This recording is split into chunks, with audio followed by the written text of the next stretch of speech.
Hi, this is Zibby Owens, and you're listening to Totally Booked with Zibby, formerly Moms Don't Have Time to Read Books.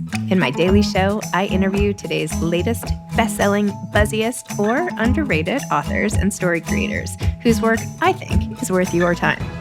As a bookstore owner, publisher, author, and obviously podcaster, I get a comprehensive look at everything that's coming out and spend my time curating the best books so you don't have to.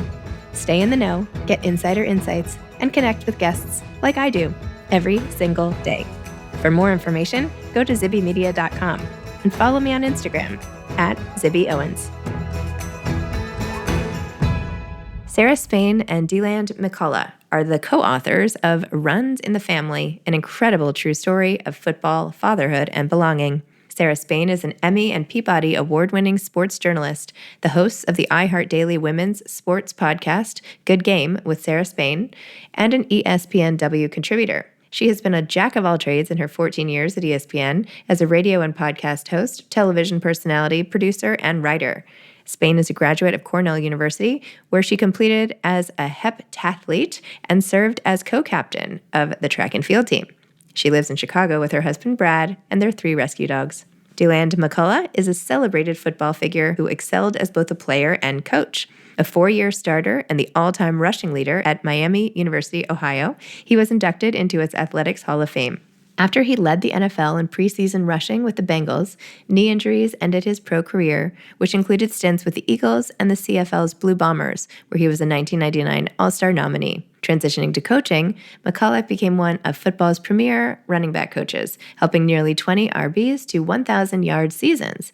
A 5-time national finalist for top RB coach, he played a key role in the Chiefs' Super Bowl 54 win. An author and part of the team that created the Emmy Award-winning E60 feature Identity, McCullough resides in Las Vegas, Nevada, as running back coach for the Raiders. Welcome, Deland and Sarah. I am so excited to talk to you both about Runs in the Family, an incredible true story of football, fatherhood, and belonging. Congratulations. Thank you. Thank you. Oh my gosh. What a story. So this story is about so many things, and there is a huge twist that happens, which is in the public domain. But for those listening, I don't know. I did not know what the twist was. And as I was reading it, I kept talking to my kids and being like, okay, I know something's about to happen, but I don't know what it is. And then I was like, oh my gosh, you guys. So anyway, I was very excited about the whole thing. Congratulations. Why don't you talk about what the book is about, both of you? Sir, I'll go ahead. Deland, it's your life. So let's the story of your life. Yeah, it's pretty well chronicled, the way that Sarah and ESPN, but definitely the way that Sarah captured the essence of everything here in the book. And I was kind of co-piloting and just kind of helping provide some guardrails for that.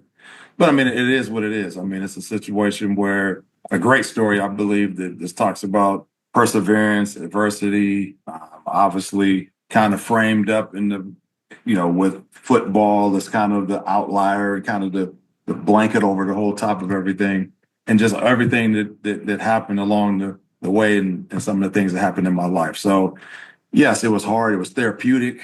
It was tough. Doing this thing was tough. But I'm gonna tell you what, the product that's out there now, the feedback from not only people who've read it, beyond my family, but I'm telling you, the part that I'm most proud of is how my family and my friends have responded to it. And those were the people who I was most concerned about, to be honest. And they have just they've embraced it. And I think if they've embraced it and they know the things that's in there and they know the players are in it, I think the public will also.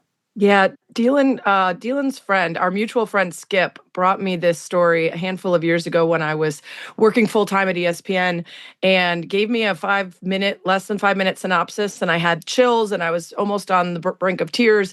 And so we did an E60 feature and a written story about it, and we knew pretty soon after that it needed to be a book. There were so many people clamoring to hear more. And ultimately, it's the story of Deland, a kid who grew up in Youngstown just after the industrial collapse. So a lot of families is struggling. His adoptive dad leaves when he's 2, so he's sort of doubly rejected by father figures, the parents he never met, his birth parents, and then this adoptive father that leaves too, and sort of doesn't realize it, but is struggling from a lot of the feelings that adopted children have about self-doubt and worth and identity, but they don't talk about it much. And so he finds his way into football, and it becomes this release and this escape, and ends up getting recruited by a handful of people to play college football, including a fellow Youngstonian who had gone on to make it big in the NFL, Sherman Smith, comes to recruit him. They end up hitting it off. He goes to Miami of Ohio, breaks a bunch of records, gets into football, ultimately wants to play, but injuries stop him. So goes to the coaching route and is being mentored by Sherman and others throughout the way, has 4 kids, which I think, Zibby, you have 4 kids too. I do.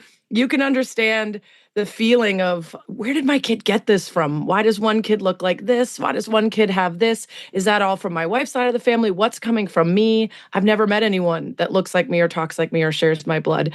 And he has that for 40 plus years until the laws change. He can find his birth certificate, ultimately find his birth parents.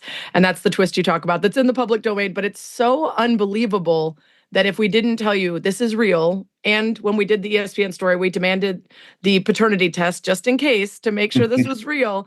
And yeah, it's a really incredible story. It is a really incredible story. And by the way, even with 4 biological children, I still don't know where half the stuff came from in them. I'm like, I have no idea. People are like, "Oh, are you good at acting too? Like, can you sing?" And I'm like, "No, I don't know where it comes from." Like, kids are born with all these crazy gifts. It's like, who knows? So anyway, but your kids are adorable. I saw in the book, at least, they're just so amazing. I feel like this book is really about resilience. Yes, it's about found family and, reunions at the end and, the big payoff sort of going through it. But really, it's about how much you have gotten through in your life. And Sarah, I love that you take us through it. I love that there's commentary on some of the psychological growth that is happening through the facts and things that I had never thought of before, like how being part of a team in football like recreates a family system, and just some of these other little nuggets you sprinkle throughout that I found absolutely fascinating. But resilience is at the heart of everything. Hard work, resilience, getting through, being your best. Like, why do you think that I know that there was a moment in time in high school in the book where, Deland, you felt like I was just going to decide, I just decided I would work harder. Like, that was just going to be my way out. I'm just going to do that. But that is not a natural instinct to the vast majority of people out there. So tell me about just how you think you get through stuff so well. Like, why? How can we bottle this? Yeah, I wish I could give it to you cleanly, but for me, it was just the environment that I was in. I think some of what my goals were, and although I may not be able to realize them on the surface at that moment, it's just like a switch flipped in my mind to say, you know what? I may not be the biggest, strongest, fastest, smartest, whatever, but I'm going to make a name for myself off of how I work. And the thing with that, and I always talk to my players about this. I said that hard work and just that drive to say, you know what, I'm going to be noticed as somebody who never gives up and works hard, so on and so forth. It unlocked a talent that I had in football. Because you couldn't have said, man, this guy's really talented. Maybe when I was sophomore, freshman year, or whatever, but junior year was looking a little bit better. But with my senior year, it was like, wow, this guy's really, really good. But it was that, I don't know if that would have been realized if I didn't work the way I did. So there's a lot of sub lessons in there that I'm excited about, a ton of them. But as you asked about resilience, that's just what I decided to do and say, you know what, I'm going to flip this switch. I'm going to be a person that, at least on the field, and as I go around in my community, the guys on my team that can look up to me and say, this guy's going to work hard and give 100% all the time. Oh my gosh, I love that. What about in the face of some of these obstacles? I mean, there's one piece of the story where we go in depth into your childhood and some of the abuse that you went through. And there's one scene where your mom pulls you in at like 3 a.m. in between you and Frank, and is like, stand here. And just my heart broke for you.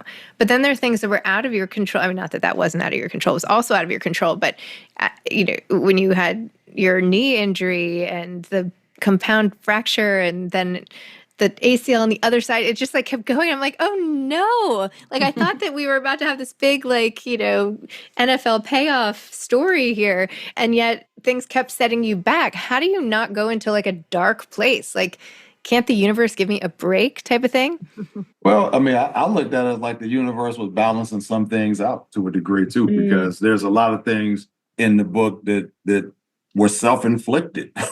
You know, so it's almost like, hey, it was that give and take of the universe. But for me, I think when we using, you know, the universe is that thing that's out there, I think that ultimately seeing where my heart was, and that I wanted to do really great things on the field. I want to be a good person. I want to represent the right things. And I think it just all balanced itself out. But it was tough during those times because I'm sitting up saying, wow, you know, every step it was, I think I would accomplish something and then I would just get knocked back down. I had this great college career, like, wow, I'm about to get drafted. Everybody told me to get drafted. Next thing you know, I'm undrafted. I'm the last guy on the depth chart going to the next place. So every step along the way, all the way up through coaching, all the way to here. But those are the things that fuel me. You know, I still got the same fuel, the same fire that I had when I was in the 6th grade, or when I was in the 9th grade, or when I was in the 12th grade, or when I was a freshman at Miami, or when I was a rookie at the Bengals, so on and so forth. So those are things that just drive me. I was very upset with the Bengals, by the way, for calling you and then not. I was like, how could they do that? That's so mean. What a tease. What a tease. Zibby, I have to say that I found that too while doing interviews for the book and while talking to him and all of his family members. There were moments where I think I would have been resentful. You know, there's the anecdote in there about his teacher who helps him go to prom and pays for the tux and the car rental and the boutonniere and the dinner, and Deland wasn't going to go. He simply couldn't afford it. And to have a teacher step in, instead of being frustrated that he couldn't just be like most of the other kids and have things come easy, he felt like it was a gift. He was like, oh, the universe keeps handing me people who are willing to help. And there were so many people in Youngstown at that time that did get into trouble, and friends of his that got into pretty serious trouble. And he felt like along the way, there were folks helping him stay out of trouble that saw something in him that was great.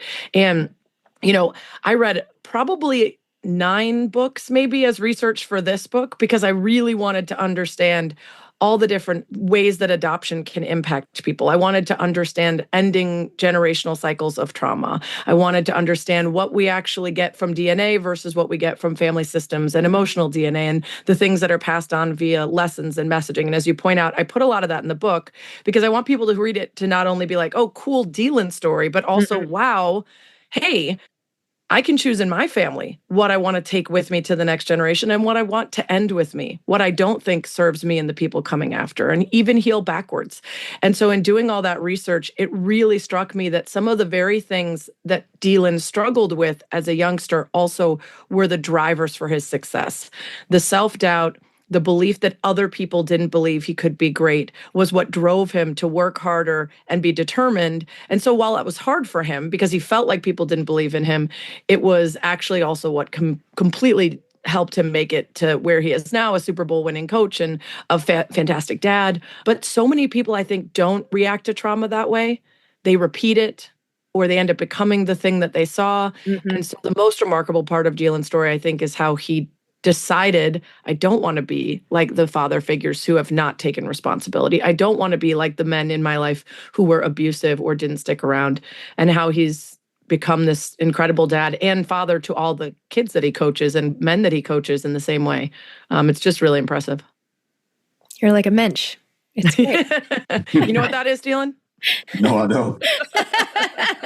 That's why you can't see my hand. I raised my hand up like, what's that? Excuse me, what? Mensch? He is like a really good guy. Just like a really good guy. Really a special I'm good going to guy. look that one up. Okay, yeah. I'm going to look that one up.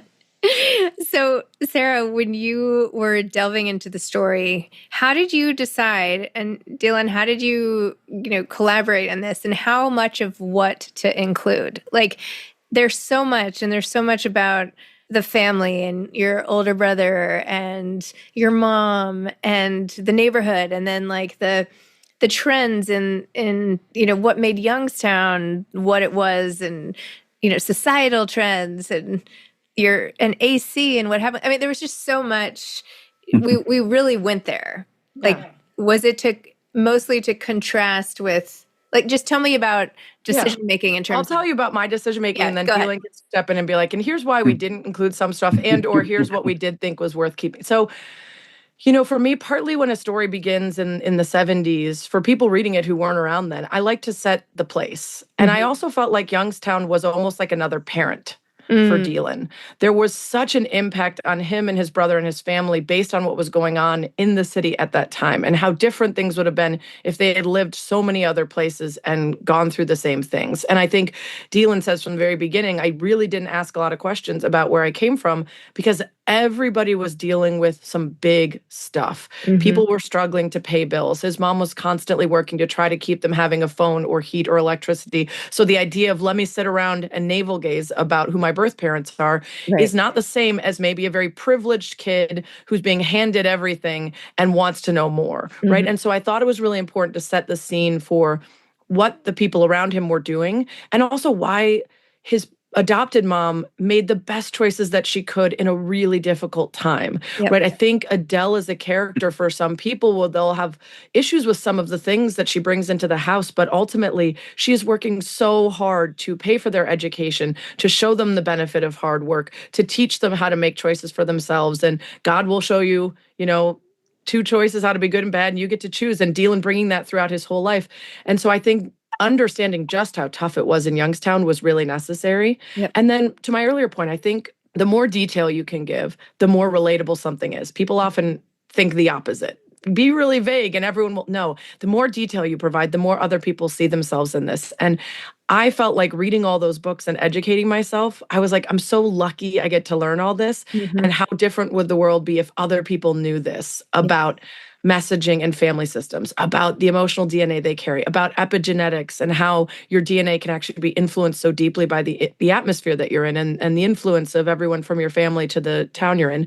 And so for me, I wanted to include all that to really tell a rich story of his life and not have it be played football, found his dad, whoa, he knew him, like really have it be about, especially to me, adoption and the chosen family and chosen parenthood and the choices we all make.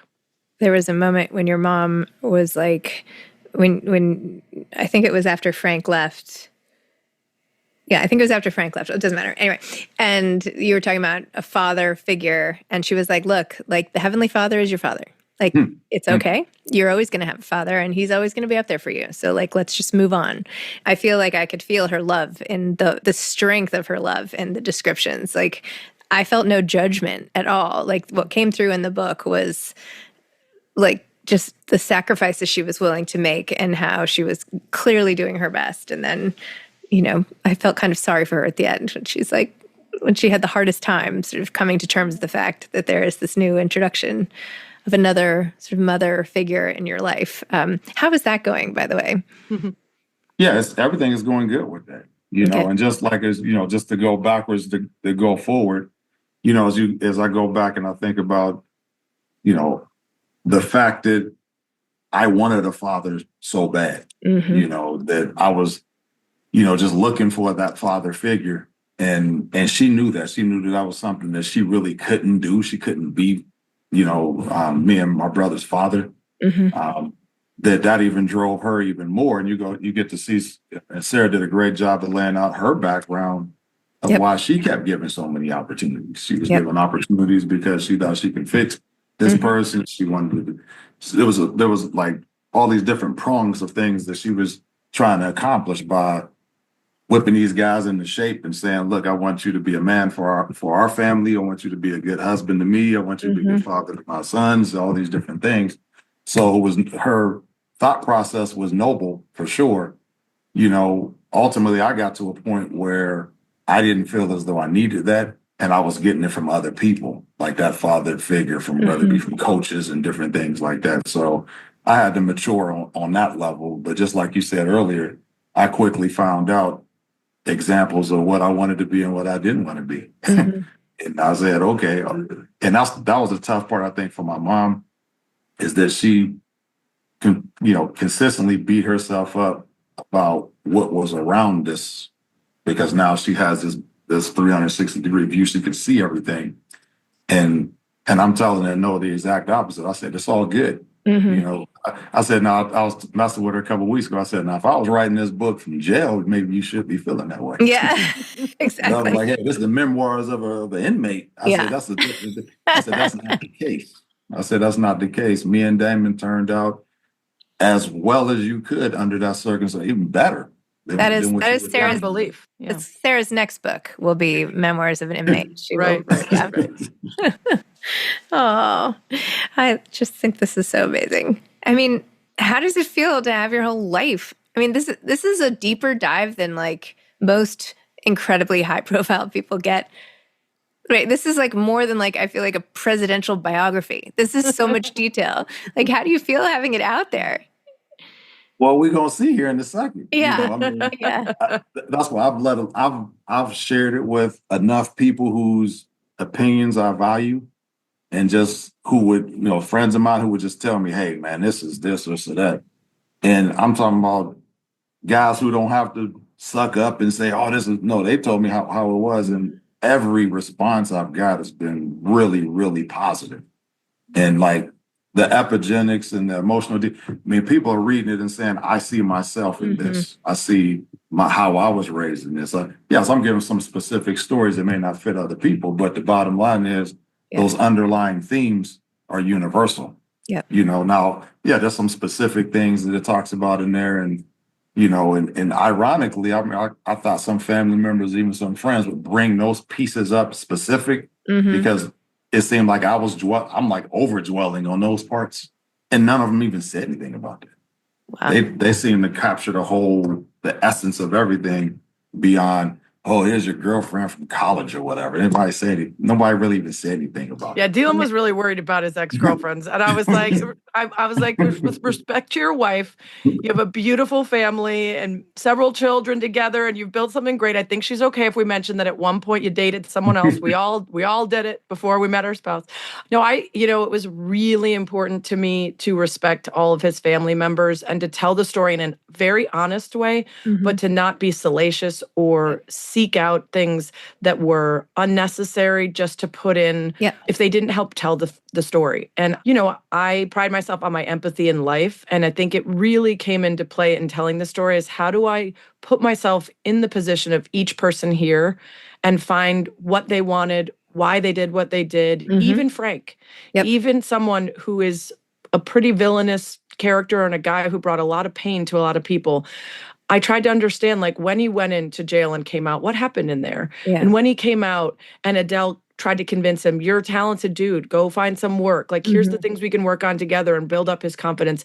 He couldn't get past some of the drugs and abuse stuff. And, abuse is usually about control. It's not usually about anger. And so what had happened to him? And I think that's also, the story is who you are is what happened before you, to you, and because of you. And so how do all those things contribute to a life and what you want to pass on and don't? And I guarantee you there were things that happened to Frank, and he's passed, I never got to speak to him, that made him who he was.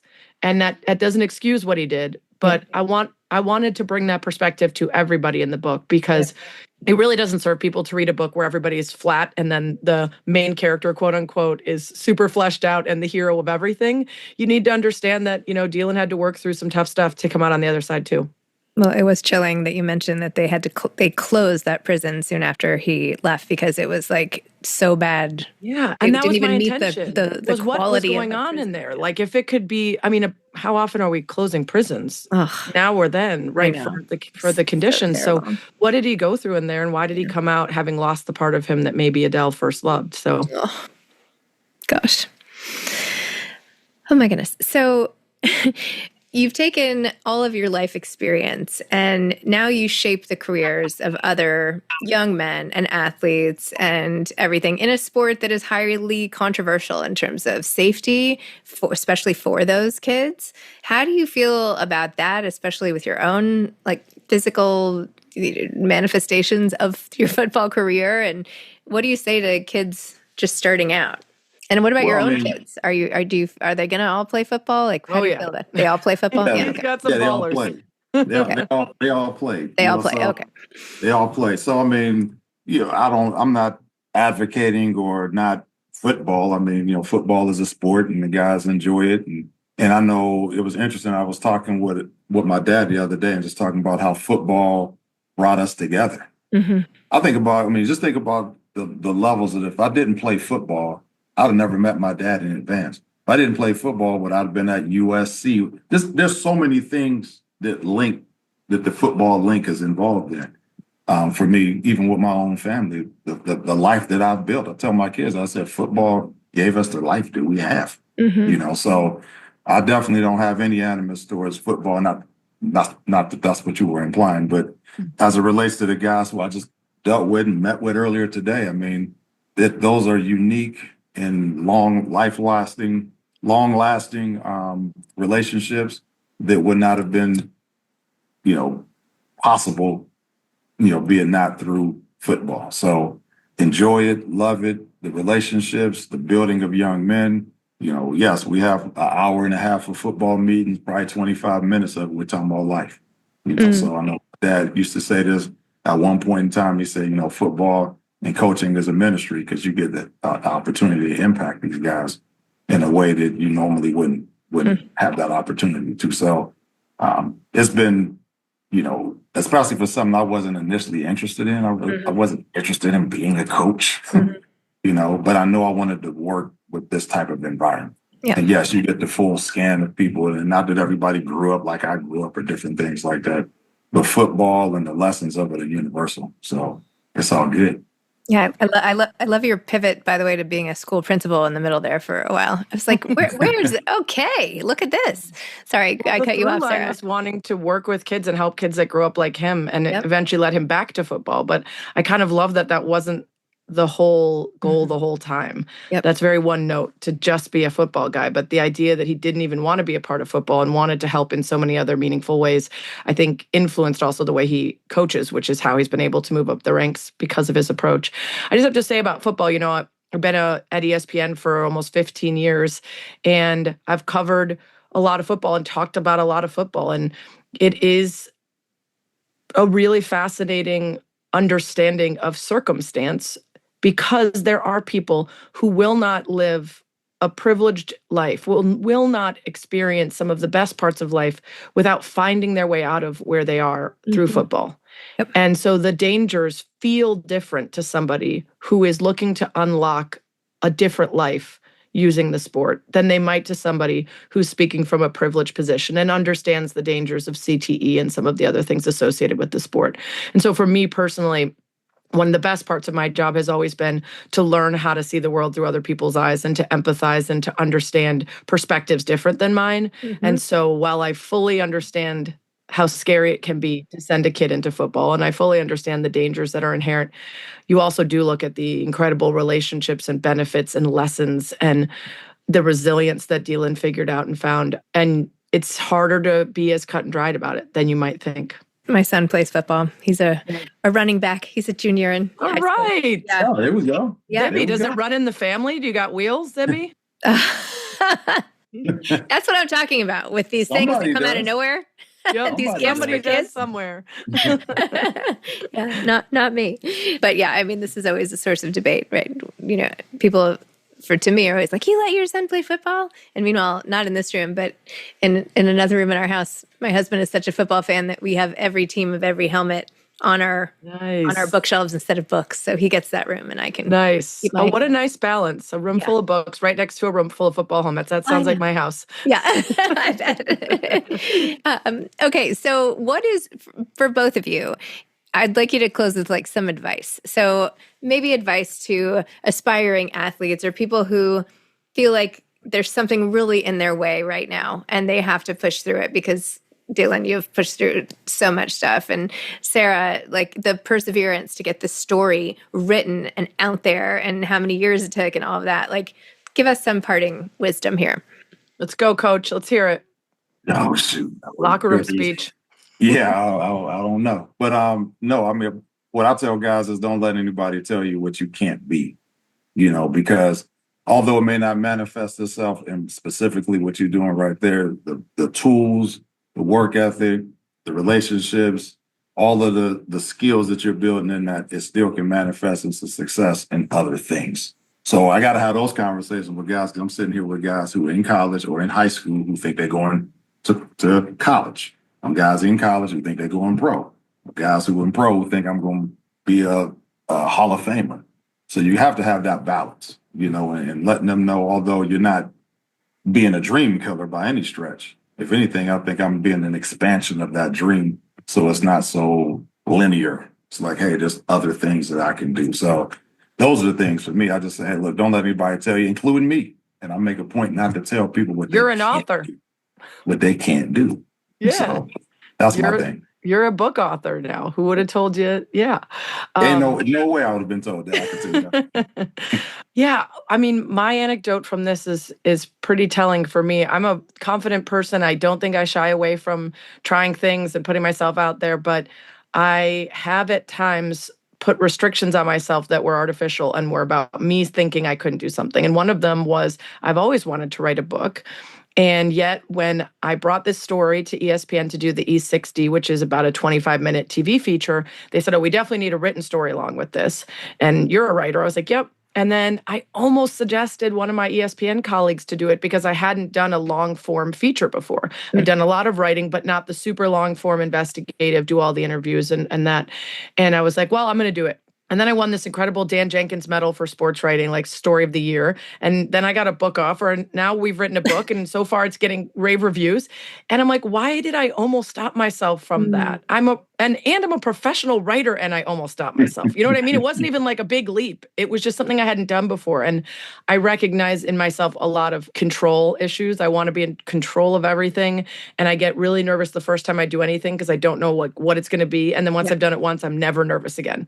Like the first time I did TV, I was nervous. I have not been nervous on TV once since. And so for me, it's all about like, what does it look like to do that thing? And am I ready to? And then once I do it, I'm like, oh, I could do it all along. And so my advice for people, especially women, I think, where we're conditioned not to take risks and conditioned to limit ourselves and not dream too big, is to dream really, really big. Take way bigger swings. Be willing to fail if that's what it takes to figure out where your edge is. Because I keep pushing and I haven't found it yet. I'm still thriving at these things that I wondered if I could do. And so I think a lot of us do that to ourselves unnecessarily. I think your next collaboration might have to be Deland writing your story. Oh boy. Oh boy. I don't know if we're ready for that process. You got to use those high SAT scores there and put it all to work. Deland sends me edits via text, so I don't think he's quite ready to do the actual writing side of a book in the Scrivener document and all the. No way.